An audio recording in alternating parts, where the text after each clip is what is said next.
Magandang araw sa lahat.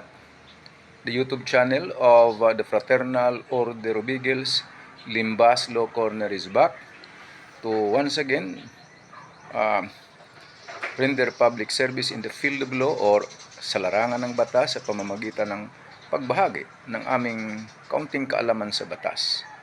Brought to you by the Limbas Marangal Eagles Club of the Eastern Rizal Region 2 sa pamamagitan ng inyong lingkod na isa namang abogado at isang propesor sa maraming law school sa ating bansa. Okay, the topic. Well, just this morning, ito lang, February 16, 2024. Ako'y nakinig sa isang news o isang show at ang isabi ng isang commentator ay ganito. Okay. Kasi itong isang dating opisyal ng gobyerno was found guilty or was found administratively liable in a decision rendered by the highest court of the land, the Supreme Court. Pero sa criminal case pala, noon pa, na-absuelto siya. Parehong pangyayari, absuelto siya sa criminal case. Pero sa administrative case, may pananagutan siya, liable. Nag-comment siyempre yung sa media na yung hostisya nga naman sa Pilipinas. Okay? Well, siyempre, opinion naman niya na masama ang loob niya because of our justice system. Yun nga palagi, pag hindi makuha yung gusto, justice system na agad ang may depekto. Justice system ba talaga? Well, sa pananaw ng mga abogado at mga nag-aaral ng batas ay hindi. Bakit? Sa isang criminal case kasi, kung saan na-absuelto itong taong ito na opisyal ng gobyerno, to convict the accused in a criminal case, it is necessary that the prosecution should present evidence or to present evidence beyond reasonable doubt that the accused is guilty. Okay? In other words, ito yung patutunayan ng prosecution sa isang criminal case.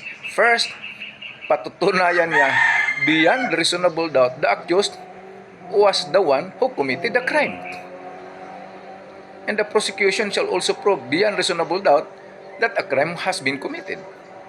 Okay. And in all those cases, the quantum of evidence required is proof beyond reasonable doubt. Pag sinabing proof beyond reasonable doubt, hindi naman absolute certainty. What is required is only moral certainty. Okay? But remember, in case of doubt, the accused will be acquitted. This is because, well, under sa Saligang Batas, the 1987 Constitution, an accused is presumed innocent until otherwise proven guilty beyond reasonable doubt. Paano naman na kumbikto naman siya sa administrative case, magkaiba ang quantum or bigat ng ebidensya. Sa administrative case, ang ebidensya lamang na kailangan ay yung tinatawag na substantive evidence. Yun lang ang kailangan. Ano yung substantive evidence? Well, it is an evidence which to the mind of the hearing officer, the fact-finding body, will support the conviction or will support the conclusion that the respondent is liable. Magkaiba. So, mabigat ang ebidensya sa criminal case because it should be proof beyond reasonable doubt. But in an administrative case, the quantum of evidence required is only what? Is only substantial evidence. Kaya hindi yung justice system ang may mali dito. Wala. Yun ang justice system natin. Hindi yung sistema ang mali.